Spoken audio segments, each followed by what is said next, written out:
ডিএর দাবিতে প্রস্তাবিত ধর্মঘট স্থগিত। সরকারি অফিসে প্রস্তাবিত ধর্মঘট স্থগিত। পরীক্ষার্থীদের কথা ভেবে এই ধর্মঘট স্থগিত করা হয়েছে।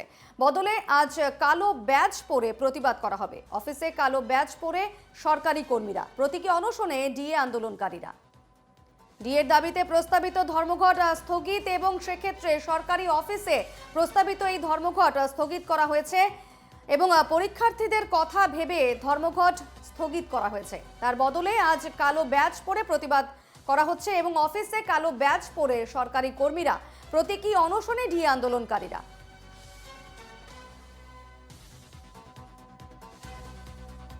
প্রতীকী অনশনে ডিএ আন্দোলনকারীরা এবং কালো ব্যাজ পরে সরকারি অফিসে ডিএ আন্দোলনকারীরা। ডিএর দাবিতে প্রস্তাবিত ধর্মঘট স্থগিত করা হয়েছে। পরীক্ষার্থীদের কথা মাথায় রেখে ধর্মঘট স্থগিত করা হয়েছে। সরকারি অফিসে প্রস্তাবিত ধর্মঘট আপাতত স্থগিত।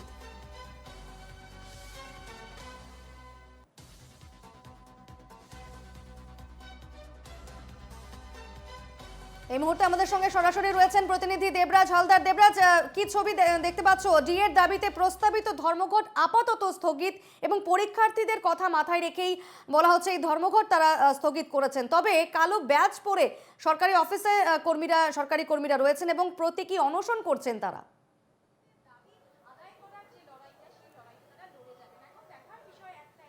একদমই দেখো, তোমাকে জানাবো যে আপাতত 29 তারিখের যে ধারাবাহিক যে ধর্মঘট হওয়ার কথা ছিল এবং এই সংগ্রামী যৌথ মঞ্চের পক্ষ থেকে যে দাবি করা হয়েছিল সেটা আপাতত স্থগিত রাখা হচ্ছে। তবে এটা স্থগিত রাখা হলেও কিন্তু মার্চ মাসের থেকে কিন্তু সেটা ধারাবাহিকভাবে আবার চলবে। মার্চ মাসের দ্বিতীয় সপ্তাহ থেকে এমনটা তারা জানাচ্ছে, তবে নির্দিষ্ট কোনো রকম আপাতত কিন্তু তারিখ তারা জানাতে পারছে না। তবে ইতিমধ্যে তোমাকে এই মুহূর্তে চিত্রটা তোমাকে দেখাবো যে ইতিমধ্যে কিন্তু 212 ঘন্টা অতিক্রান্ত হতে চলছে, প্রায় লাগাতার অনশন চলছে এবং এটা আমরণ অনশন, কোন রকম রিলে অনশন নয়। প্রথম 4 জন এই অনশনে অংশগ্রহণ করেছিলেন এবং একজন অসুস্থ হয়ে যাওয়া, ইতিমধ্যে কিন্তু 3 জন কিন্তু এই অনশন মঞ্চে রয়েছে। তারা ধারাবাহিকভাবে লাগাতার আমরণ অনশন করছে এবং আজকের মূলত যেহেতু 29 তারিখে আজকের একটা তাদের ধর্মঘট ডাকার কথা ছিল বিভিন্ন সরকারি দপ্তরগুলিতে, সেই জায়গা থেকে আজ সরকারি দপ্তরগুলিতে ধর্মঘট না হলেও কালো ব্যাজ পরে কিন্তু প্রতিবাদ জানাবে এবং এই মঞ্চে যারা ধারাবাহিকভাবে লাগাতার অনশন করছে তাদেরকে সহযোগিতা করার জন্য, তাদের অনশনকে আরো বেশি উদ্দীপ্ত করার জন্য কিন্তু অন্যান্য সরকারি কর্মচারীরা, আমি আমার চিত্র সাংবাদিককে দেখাতে বলবো, প্রতীকী অনশন করার জন্য কিন্তু একটি জায়গা তারা রেখেছে। সেই জায়গায় কিন্তু তারা প্রতীকী অনশন করবে এবং এই জায়গায় মূলত লাগাতার অনশন চলছে এবং এই লাগাতার অনশন কিন্তু যতক্ষণ না তাদের দাবি পূরণ হচ্ছে, সেই দাবি আদায় করার জন্য তারা লাগাতার অনশন করবে। ইতিমধ্যে কিন্তু যারা অনশন করছে তারা কিন্তু রীতিমতো কিন্তু প্রায় 10 দিন যেহেতু অতিক্রান্ত হতে চলেছে, তারা কিন্তু ধীরে ধীরে অসুস্থ হতে চলেছে। তবে এখনো পর্যন্ত রাজ্য সরকারি কর্মচারী কিংবা রাজ্যপালের পক্ষ থেকে এখনো কোনো রকম ভাবে তাদের সঙ্গে কোনো রকম যোগাযোগ বা কোনো রকম ভাবে সহমর্মী হিসেবে তাদের কাছে লিখিত কোনো বার্তা এখনো পর্যন্ত আসেনি। সেই কারণে তাদের অনশন আরো বেশি তীব্র হবে। কি বলছে এই অনশনকারীরা, তাদের মুখ থেকেই শুনবো। অনশন তো প্রায় 212 ঘন্টা হতে চললো, আর কতদিন, আর কত ঘন্টা? এটা তো মুখ্যমন্ত্রী জানে। আর আমাদের শরীর যতক্ষণ চলবে ততক্ষণ আমরা অনশন করব, আর যখন শরীর চলবে না তখন তো আর আমরা কিছু বলতে পারবো না। তো সময় দেখা যাক কতক্ষণ চলবে। একদমই সময় দেখা যাক, কারণ ধীরে ধীরে তারা রীতিমতো অসুস্থ হয়ে যাচ্ছে এবং অন্যদিকে কিন্তু তাদেরকে চিকিৎসার জন্য ভ্রাম্যমাণ গাড়িও উপস্থিত হয়েছে। যে কোনো সময় অসুস্থ হলে তাদের যেন চিকিৎসা করা যায়। আমি আরো একজনের সাথে কথা বলবো। প্রায় 212 ঘন্টা অতিক্রান্ত হতে চললো, রাজ্য সরকারের পক্ষ থেকে কোনো রকম ইতিবাচক বার্তা কি এখনো পর্যন্ত এসছে, আশ্বাস এসছে?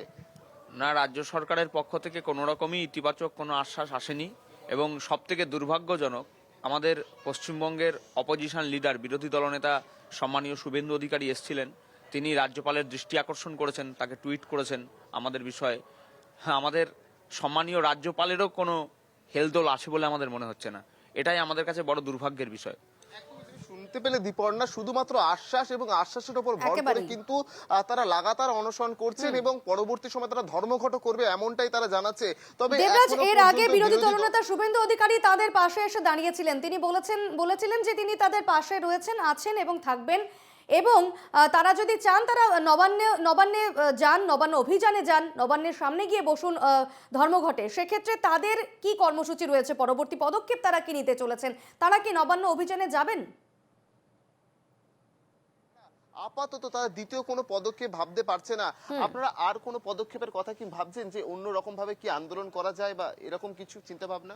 না, আমরা আপাতত তো এই অনশন আমাদের চলবে, এই অনশন আমাদের চলতে থাকবে, একদম লোকসভা ভোট পর্যন্ত চলবে। এবং আমরা চেষ্টা করছি একদম নবান্নের দুয়ারে গিয়ে এই অনশনটাকে নিয়ে যাওয়ার। নবান্নে আমরা প্রয়োজন হলে আমরা পুলিশের পারমিশন চাইবো, পুলিশ পারমিশন না দিলে আমরা আদালতের দ্বারস্থ হব। আদালত যদি আমাদের সম্মতি দেয়, আমরা নবান্নের একদম দোরগড়ায় এই অনশন গিয়ে করব, ওখানে বসবো, ধর্ণা দেবো এবং অনশন করব। এবং রাজ্য সরকারকে এবং পশ্চিমবঙ্গের সমস্ত মানুষকে এছাড়া বার্তা দেওয়ার আর ভালো কোনো মাধ্যম আমরা খুঁজে পাচ্ছি না। তার কারণ যে সরকারের মানে মমতা বলে কিছু নেই, একেবারে নির্মম একটা সরকার, সেই নির্মমতার সরকার আমাদের মানে খুব ব্যথিত হৃদয়ে বলছি, এরকম সরকারের দরকার নেই, প্রয়োজন নেই। একেবারেই বেশ, তাদের পরবর্তী পদক্ষেপ তারা বলে দিচ্ছেন যে তারা নবান্ন অভিযানে যেতেও তারা প্রস্তুত, এবং সেক্ষেত্রে তারা তাদের এই অনশন চালিয়ে যাবেন, তাদের এই ধর্মঘট চলবে। আপাতত তোমাকে ধন্যবাদ দেবরাজ।